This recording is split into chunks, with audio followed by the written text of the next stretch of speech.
Полот хан, Исхак Асан oğlu.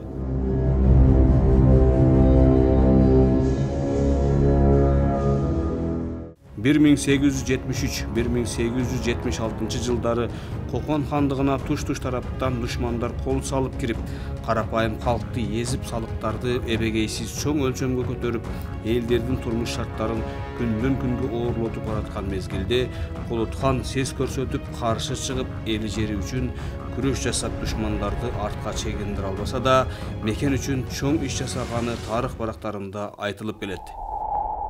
Тарых илдөлөрдүн жыйынтыгына караганда, бул кыргыз элинин улуу тарыхый инсаны, мамлекеттик саясатчы, улуттук баатыр катары мүздөш керек да. Себеби азыр инсан десе эле, кээ бирөөлөр колоттун инсан деле тарыхый инсан кылып көрсөткөндөр бар. Акчасы көп, аркасында чоң байлары болсо эле, анан кийин заңгыраган эстеликтер куруунан кийин бул баатыр деп чыга берет. Ал мүмкүн ал самам деле ууру болгондур, ким билет. А бирок мындай баатырларды, элдин азаттыгын, элдин эркиндигин, мамлекеттүүлүктү сактап, мамлекеттүүлүктү өнүктүрөм деп бир чоң мындай саясий иш кылгандарды биз кээде чыгара албай жүрөбүз да. Ал үчүн өзүбүзде Кыргызда ушундай келип болуп келет. Артында бир чоңураак кызматтагылар турса, ошолор көтөрүшөт да. Анан бирок муну эми азыр коомчулук, нама туугандары, бизге ошогон тарыхтар көтөрүп атат да. Ошон үчүн бул кишини азыр биз тарых, Кыргызстан тарых китептерине киргизип койдук. Бул кыргыз элинин улуу саясатчылардын бири, мамлекеттик ишмер, улуттук баатыр, азаттык үчүн күрөшкөр. Анан эң дагы бир негизгиси бул Кыргыздан чыккан Kokon хандыгынын акыркы ханы. Ушинтип аташ керек. Анан муну дагы изилдей турган нерселер көп. Буйруса дагы далай изилдери болот.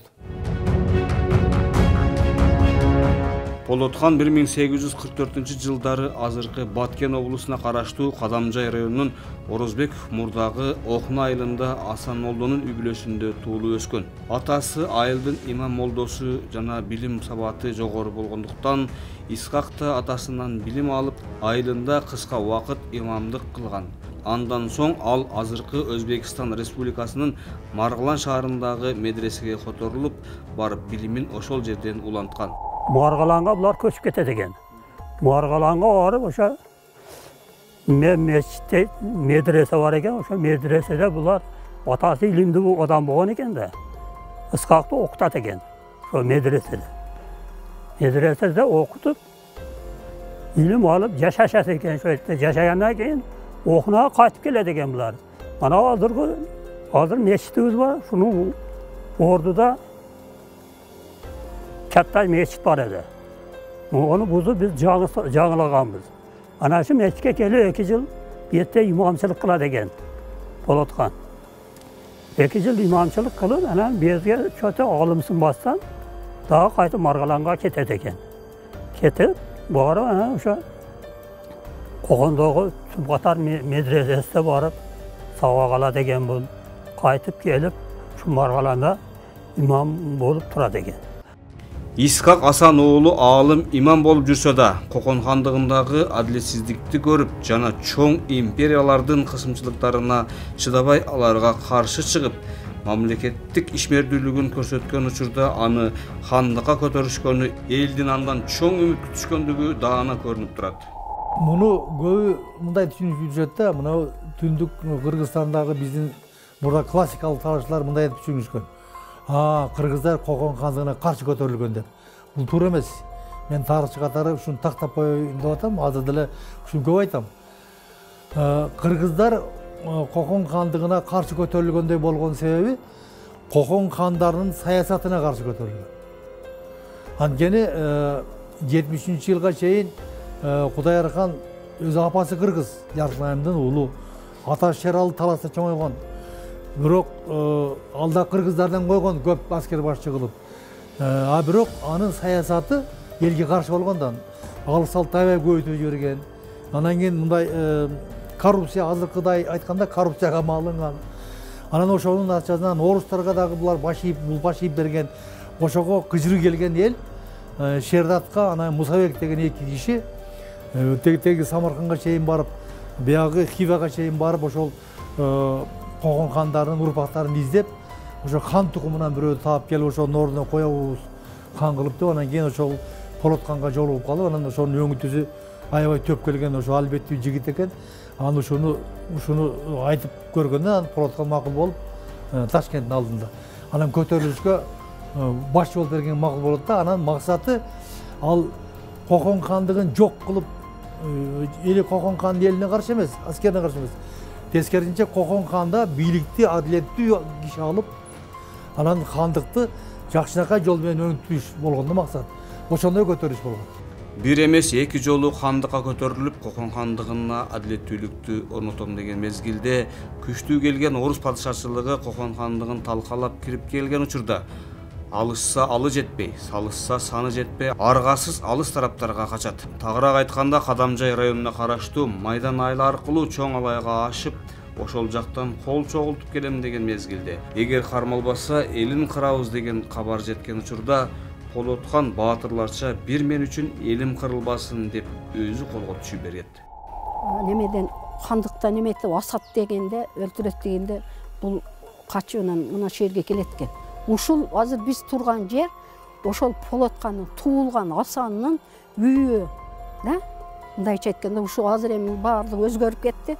Мен эсес билемин, ушул мына шу жерде болсо керек эле. Мындай эски, мындай жыгач дарбаза бар эле. Onu açsan gayet koyuk diye açılat ile. Oşol Polot hanyň darvazası deyt ile. Oşol darvazaga kelip anaktası. Enkeyip turup, nemesi balası bir 3 yaşta bolot eken da, bilbeyt. Nazarbaydy aldıga alıp, atta enkeyip turup. Anan jerge koyup, anan kızını enkeyip turup, anan kayrılaşıp, uşul жерден. Ana mına ayakta bizden bu yaka ketkende Puşkövet деген жайлоо бар. Ушул жолго салып анан чыгып кеткен атам дечиле да. Анан эми одан кийин деле бул барат дагы мына Чоң Алай жакка качат. Ошонун кетип баратканда анан аркасынан айтат да, бул Полот хандын неме этип тутуп, эгер качып кетсе, таппасак элин кырабыз дейт. Аркасынан сөз барат да. Барганда анан жок, мен элим кырылгыча мен эле өлтүрсүн деп Чоң Алайга барып анан кайтып, мына немеден Үч Коргондон түшөт экен. Анан Үч Коргондон келип, өзү барып ошол жерге. Анан тутулуп берет. Атам хан өткөн. Анан мен медресеге сабак берген экен. Онун институтка сабак берген экен атам. Анан биз өзү атамдан өзүм жетим калганмын. Аммам билет эди. Аммам ыйлап жүрөт эди. Men atalarım çölde kaldı deyip koyuyordu. Ananı biz düşünmeptin o malda, yani yaş balakemin. Ama nimileşsem deyip koyuyordu, bilmesin beni. Ошентип ичкилик кыргыздардын Бостон урусунан чыккан Полот хандын урпактары, мындайча айтканда небере чеберелери, арадан 2 кылым өтсө да анын сөөгү Маргалан жергесинде калганына карабай барып көрүп кабар алып турушат. Жана ал жакта хан тууралуу тарыхый далилдер, кагазда калган маалыматтарды тарыхчы айтып берсин. Биздин Иска Гасан Улуу Полот хан атабыз, бул Қоқан хандыгындагы акыркы хан болгон. Салт боюнча мурунку хандардын бардыгы хан тукумунан болуш керек эле. Бүт бардыгы Бабурдун тукуму деп эсептелет. Жобу хандан мурунку Темирландын тукуму деп. А бирок Қоқан хан бул элдин арасынан чыккан биринчи кыргыз улутан болгон хан. Бул 2 жолу хан көтөрүлгөн 73-жылы, анан 75-жылы октябрда. Ошол хан болгон акыркы убактарда ал өзүнүн хандыгында мамлекеттик реформа жүргүзгөнгө аракет кылган экен. Мисалы үчүн ол жерде Полот хандын чыгарган теңгелеринин эскизи турат. Муну Инаятов деген тарых илимдеринин доктору бар, Өзбекстанда, ошол киши тапкан. Мына бул Қоқан хандыгы акыркы убактардагы Абдурахман Абтабачы деген бул мусулман кулдун баласы. Бул азыркы мына бул Қоқан кыштак деген жер бар, Анжан областында. Ошол жерде Абдурахман Абтабачы кыштоос болгон. Бул Исаолия Шакырханов деген бул налог чогултуучу чоң чиновник. Мына бул жерде мына ошол жанагы Қоқан хандыгы көтөрүлүш мезгилинде ошол падыша өкмөтүнүн Қоқан хандыгына чабуул коюш керек, анан Кокон хандыгын басып алат деген ошол буйруктардын көчмөлөрү турат бул жерде. А мына жерде болсо Кокон хандыгына тиешелүү акыркы убактардагы ошол фирмандар да. Мына мисалы үчүн бул жерде Кудайыр хандын 1868-жылы фон Кауфман деген генерал губернатор болгон, ошо менен түзгөн келишими. Кудайыр хан келишими. Ошо келишимде Кокон хандыгын орустарга мындай вассалдык бир эме кылып, багынуу менен ошол Кокон хандыгы ушуну колго берген. Ошонун негизинде Кокон хандыгы 1868-жылдан баштап эле орустарга, орус падышачылыгына жарым-жартылай көз каранды болуп калган да. Мына ошого ачуусу келген, ошону ошондой туура эмес болуп аткандыгын көргөн, адилетсиздикти алыс алттын көп чогулганына каршы Исхак Полоткан көтөрүлүш чыгарган да. Мына ал жерде болсо мына генерал губернатордун Исхак Полотканды даргасы боюнча чыгарган буйругу. Бул Маргаланда 1876-жылы 1-март күнү Исхак Полоткан атабыз Маргалан шаарынын даргасы. Endi bitta biyini tagiga ko'mishgani kelsa, biyini shaqirardi. O'sha yerda biyi bo'ladi. Ha, o'sha esdalik qilib, biyini tagiga ko'mishganiga Ne bo'lgan? esdalik ko'mishganiga biyini navdasi shaqir. Esdalik bo'lib qo'yganda o'shada. Olmani aslo. Keyin bitta alishuvni chetga qo'yishib, chetga joylashdi. Meni otam o'sha Nazarboydan keyingi tug'ilgan. Ergash bo'lgan. Ergash o'sha Po'latxonni Ali taqib ostiga olgandan keyin o'sha pastga Besiranga borib qolgan bo'lgan. Farg'ona oblast Toshloq rayon Besiran mahallasi qishlog'ida. O'sha yerdan uylandi, meni onamga uylangan. Shu onamdan ikkita farzand ko'rdi. Bir qiz, bir o'g'il. O'g'il men, qizi bir 7-8 yashar bo'lganda o'tib ketdi, kasal bo'lib.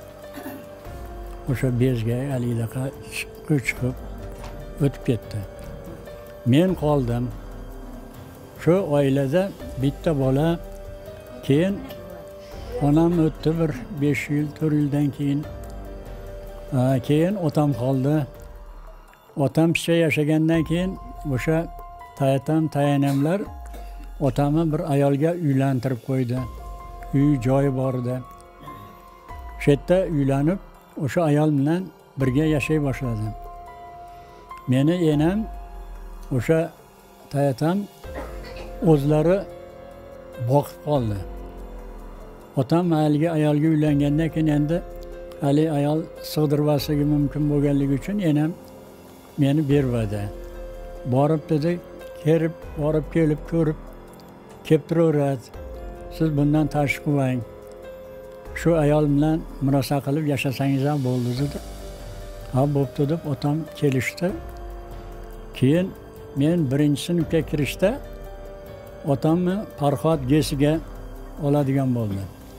O'zbekiston urush ketayotgan vaqtda Farhodga gez quradigan bo'lib, elektr stansiya quradigan bo'lib, ayollarni, erkaklarni olishni boshladi.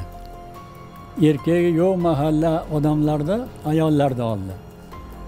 Mana shunaqa bo'lib, otam o'sha mahallaliklar bilan Farhodga ketdi. Borib xayrlashib keldim, enam bilan borib. Keyin Farhodda 2 yil va 3 yil ishladi. Nima bo'pti? Kasal bo'lib, Farhodda o'tibdi.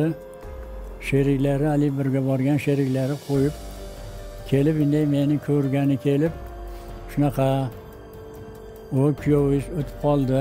Biz o'sha yerda qo'yib, joyga qo'yib nima qildik deb haligi sheriklari aytdi.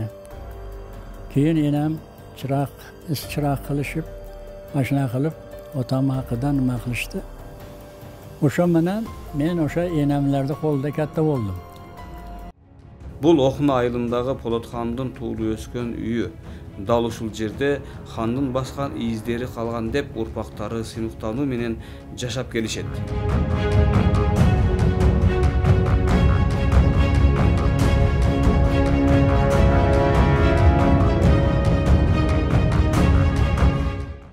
Ош шаарына кире бере турган жерде, мындайча айтканда, ошол Ак Тилек менен Ош шаарына западный тарапка бараткан жерде бизде айлампа бар, круговой. Ошол круговой биздин Полот хандын эстелигин тургузабыз деген ошо урпактардын ичинде ушундай кеп сөз болуп атат.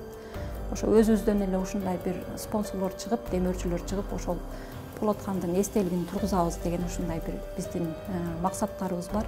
Анан албетте экинчи эле максат, мен да ошо илимдин кишисимин, буюрса ошол маалыматтарды чогултуп, илимий макалалар таризинде, ошондой эле Полот хан жөнүндө дагы бир мындайча айтканда тарыхый документалдуу деп койсом, ушундай бир китеп жазайын деген оюм бар.